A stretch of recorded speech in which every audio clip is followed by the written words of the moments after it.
Yogis who have been here practicing since December 1st have been practicing for over a month now, because now it's January 3rd.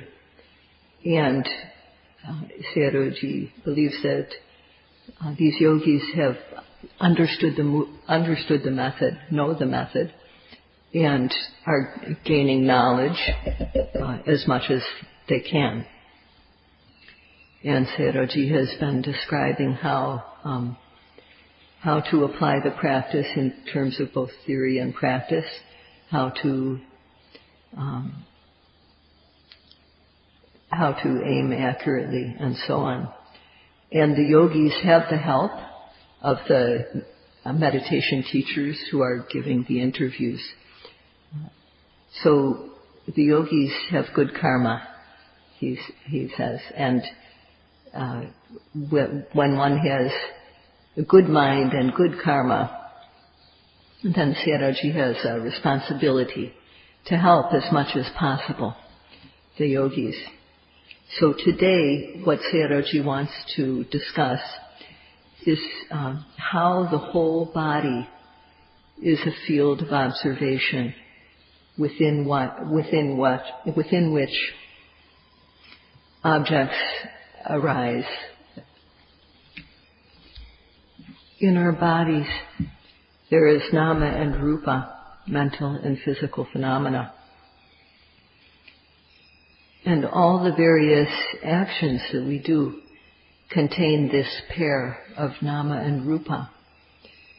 And even when we're fast asleep, even at that time, there's both physical and mental occurring, both mind and matter. There's no rest, there's no break in this continuity. And when we're waking, when we're awake, on the grossest level, our actions consist of the four basic postures of sitting, standing, walking, lying down. And beyond that, there's detailed movements. For example, going forward or backing up, which could happen, moving forward or moving backward could occur in walking. It could also occur in sitting. When we bend or stretch the arms and legs, when we look straight ahead or look to the side, when we eat, drink, chew, there's a complete range of actions where Nama and Rupa, the mental and the physical, are paired. They occur together. When we walk, for example, when we go somewhere, there's the intention to step, and then there's the step. The intention is mental, and the step itself is physical. Or when we do the slow walking meditation of lifting, moving, and placing, there's the intention to lift and then the lifting movement. The intention to move and the movement of the foot. The intention to place the foot down and the placing down of the foot. In this too, Nama and Rupa, mental and physical, occur as a pair. To know this, we need to use the method of Satipatthana, and as soon as the lifting occurs, we need to have our attention on the foot and note with the label lifting, lifting.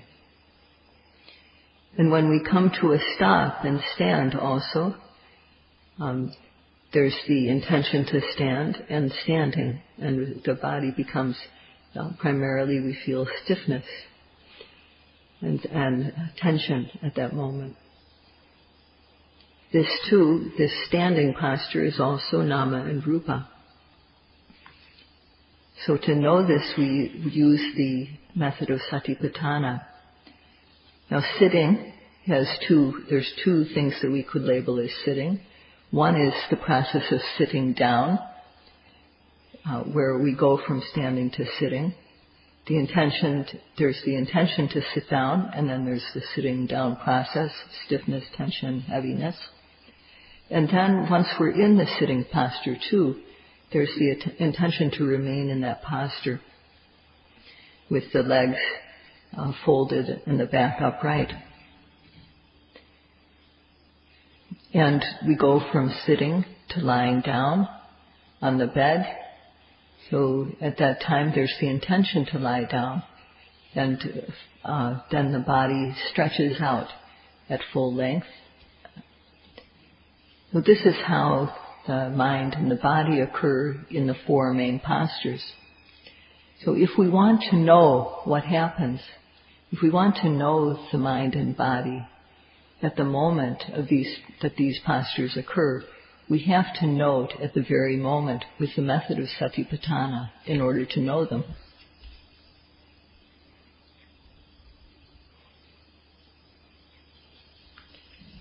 Within the four basic postures, what are the small postures that occur? Going forward or backing up. And these can occur within the four postures that we may be in. With this, there's the intention to move forward and the intention to back up. The moving forward, the physical act of moving forward, and the physical backing up that occur. And we may look forward or to the side.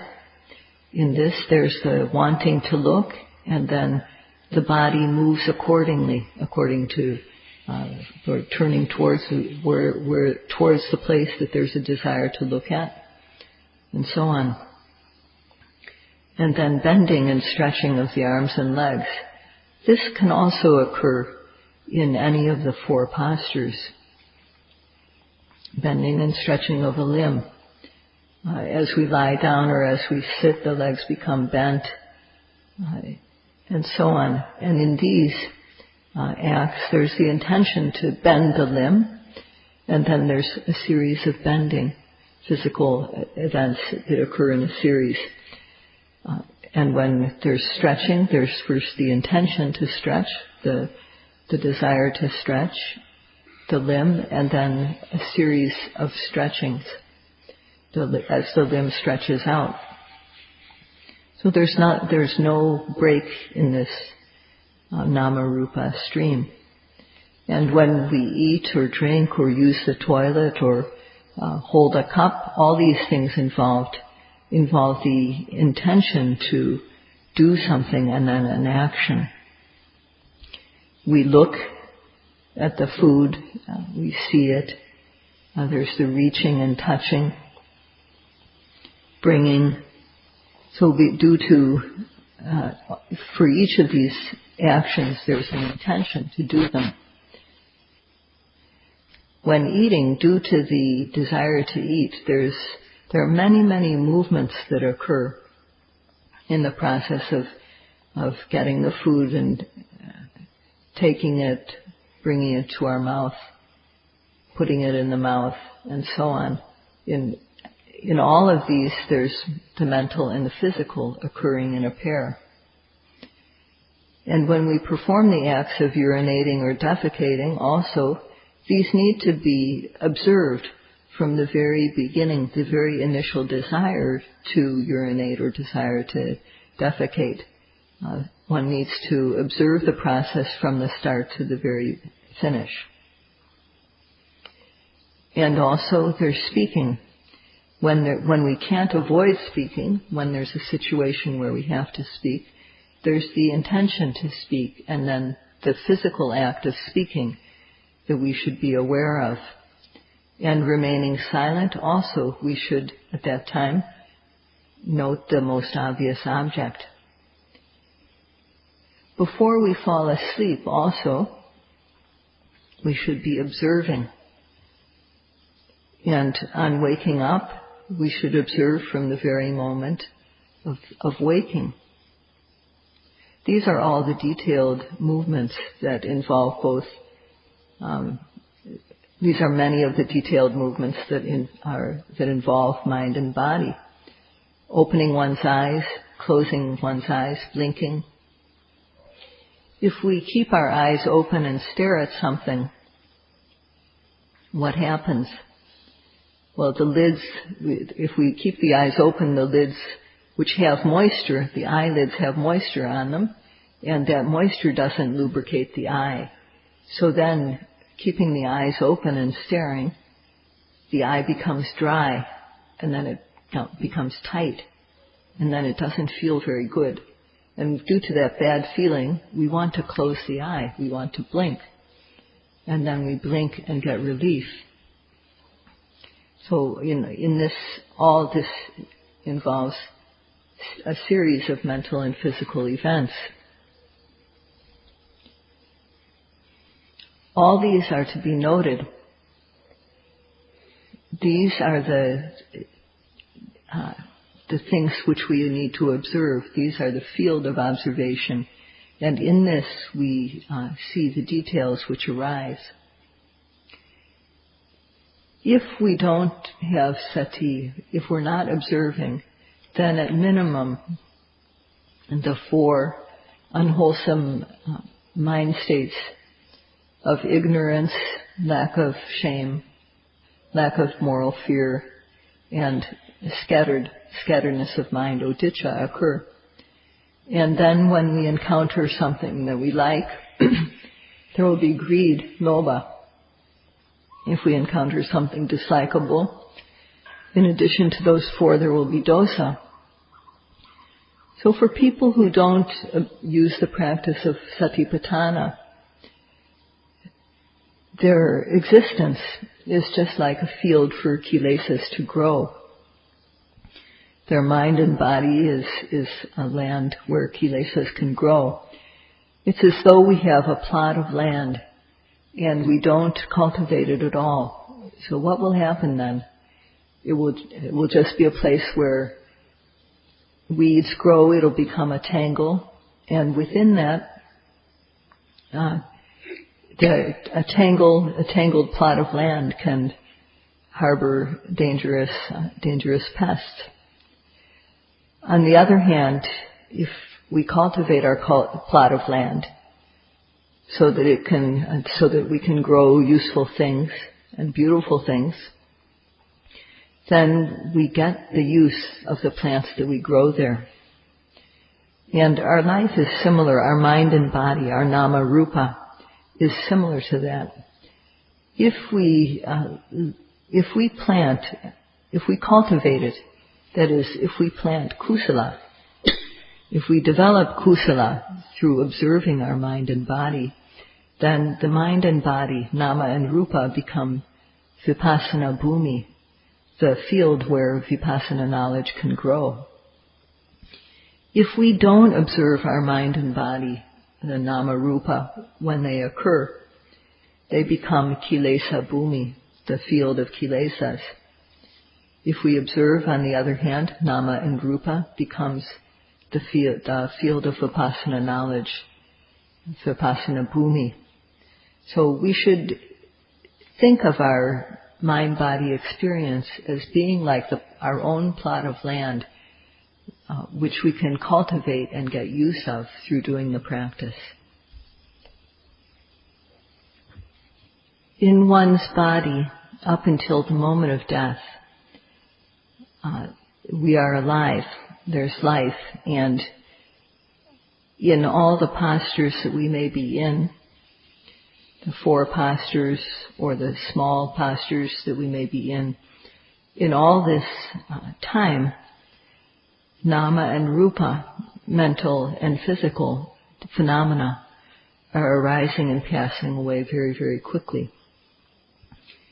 And the Buddha categorized 6 groups of nama and rupa which we experience. And these, in each group, there's a base or receptor element, there's a striker element, and then there's a spark or ignition element. So what are the bases? They are physical: the eye base, the ear, the nose, the tongue, the body, and the mind. These are the bases They're like receptors. The eye is capable of receiving a visible object. The ear has the capability of receiving or being the base for sound. The nose is the base for smell. It has that capability of receiving the fragrance or some type of smell. The tongue has the ability to receive tastes. And the body has also the capability, it's like a receptor for all sorts of touches like hard, soft, hot, cold, stiffness, tension. All these things occur when something impinges or strikes the body base. And the mind too is a base. In the mind there's, for example, various mental objects arise, such as thinking, planning, imagining. So to go back, these are the 6 groups of nama and rupa. There's the eye base, and then the visible object which strikes the eye. And in that moment there's seeing consciousness that arises. We know, we see. That's basically seeing consciousness is what happens when the object is seen. So there's these 3 together, the eye, the visible object, and seeing consciousness. The visible object strikes the eye base, and because of that, seeing consciousness, the knowing of the object arises. And at that same time, there's the meeting of the consciousness, the mind, and the object at the eye base. And this is called contact, or passa in Pali.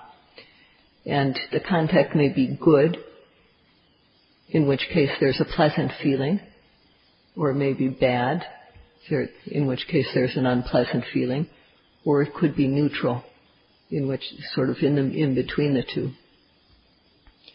So in this, the base, such as the eye, and the striker, such as the visible form, they are physical. And the consciousness that arises, the seeing consciousness in this case, the contact and the feeling are mental, they're nama. So there are these 3 types of things which occur when we experience something like seeing. And we need to understand that this occurs in our body.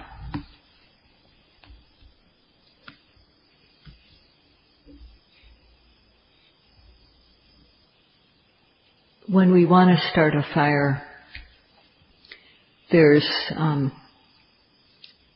base and a striker involved, and if these 2 don't come together, there won't be any fire.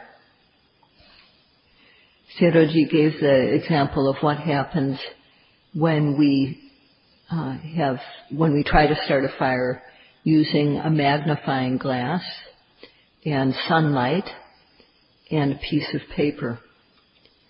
So with these 3 things, if you put them together properly, we can start a fire. But if we keep them separately, if we put the magnifying glass one place and the paper another place, somewhere out of the sun, then there's no way the fire will start. The fire can't come to be. But if we focus the sunlight through the magnifying glass onto the piece of paper, then gradually the piece of paper will become hot and the fire will start. So where does this fire come from? Where is it stored? Well, it's not stored in the paper. It's not stored in the magnifying glass. But when you focus the light through the magnifying glass and make the paper very hot, then the fire breaks out. If either one of these 3 are missing, if we don't have the magnifying glass, or we don't have sunlight, or we don't have the paper, then the fire won't be able to, we won't be able to create fire. Or if we keep these three things in separate places so they can't come together, also no fire can arise. This is an analogy for what happens in our bodies with mind and matter. The nama and rupa are like this. For example, if there's something green, something colored green, and it strikes our eye, then seeing will occur. There's the contact also, and there's feeling. So these arise.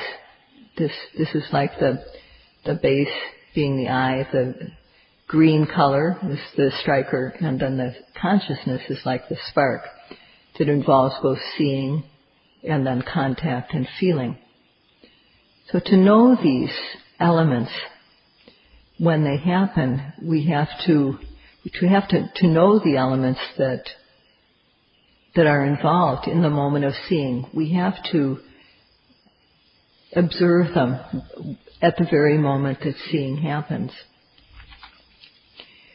And similarly, in the process of hearing, there's the ear base, a sound strikes the ear, and hearing consciousness arises together with the contact between the consciousness and the object, and the feeling, good or bad. Same thing is involved when a fragrance or a smell, an odor, reaches our nose and strikes the nose base. Then there's smelling consciousness and the contact between the object and the consciousness, and also the feeling, good or bad, that comes from that. The tongue also is a receptor for flavors.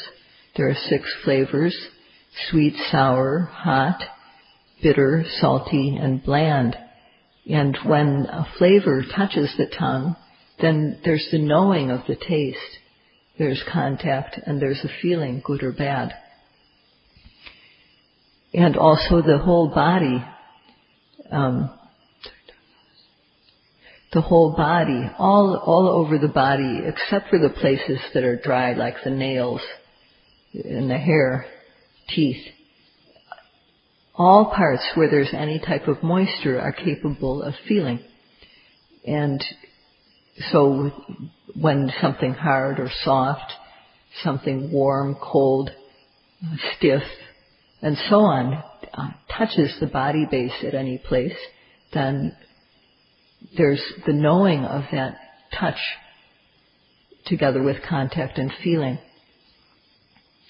And also for mental objects, there's a base. In the West, we think that the thinking occurs in the brain. But according to the Buddhist literature, there's what we call the mind door. The mind is based in the heart. There's a base in the heart area. And when a thought arises, it strikes that base in the heart. And then there's the knowing of the thought that arises. So there too, there's the base, the striker, and the spark.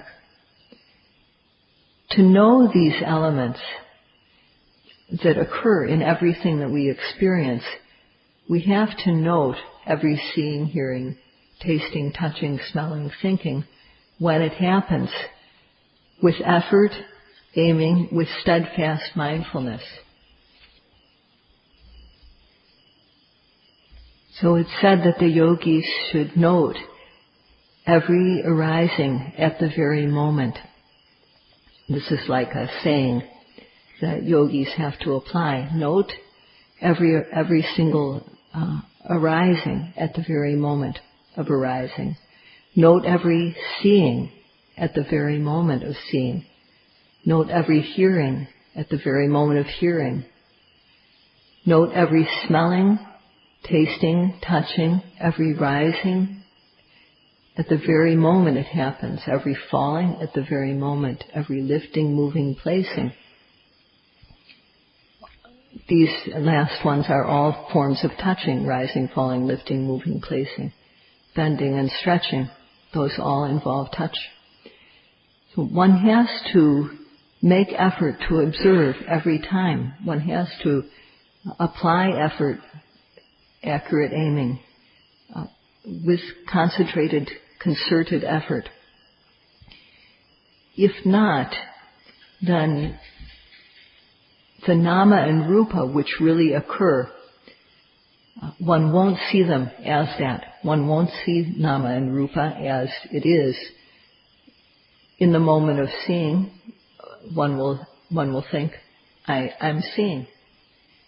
In hearing, instead of being able to see nama and rupa at that moment, there will be the thought, I hear. And further, there will be the perception that I am, that there's a being. This is misperception. And further, there will be the thought, oh, there's a soul. There's a soul, and all of us have souls. And due to this soul, we feel. We hear, smell, taste, touch, through having this soul, or self. And this soul, if the soul of an ant, something small like an ant, will be very small. The soul of an elephant will be very big. So this is the type of belief that can arise when one doesn't observe nama and rupa at the moment that they happen. And this soul doesn't die. Although the body passes away, the soul moves on to another body or to another place. And this is the type of belief that is very, very prevalent and hard to uproot in this world. So if one doesn't observe with the method of satipatthana, if one doesn't know the base, the striker and the spark, or nama and rupa, one will think that there's a self, one will think that there's a soul. So to eliminate this belief, we need to observe what happens at the six sense doors at the very moment something happens. Yogis who practice respectfully can come to this stage of knowledge within 3 days, this ability to see the elements of base, striker, and spark, or within a week. If a yogi does not reach this understanding within a week, that means that the yogi is careless about the practice. Either there's a lot of thinking going on, or the yogi doesn't do the changes in posture or with observation and do them slowly. One has to perform changes in posture. One has to perform one's actions slowly and carefully, as well as observe. And so these are the things that could be happening if one hasn't come to that realization in about a week.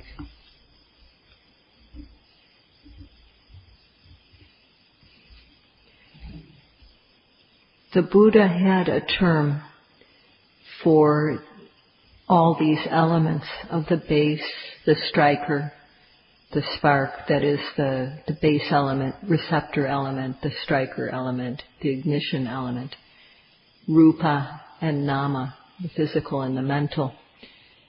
He grouped all these elements together in the word sakaya. And the sa, the prefix sa, means that it is directly knowable, directly to be known, directly with our very eyes, or experientially obvious. And kaya means a group of physical and mental phenomena. So Sakaya, the word together, means a group of mental and physical phenomena that is directly knowable, that can be directly observed. And this is quite evident in theory and also in practice. It's evident in practice for yogis who practice respectfully. What is really there in our experience is just a collection of nama and rupa, a collection of mental and physical phenomena, elements. But if we don't observe them as they happen, then we don't know this.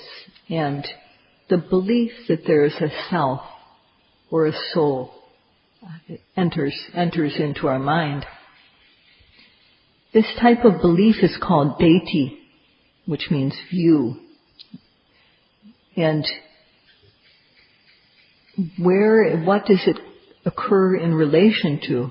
It occurs due to not observing this group of rupa and nama, the group of mental and physical phenomena or elements as they happen.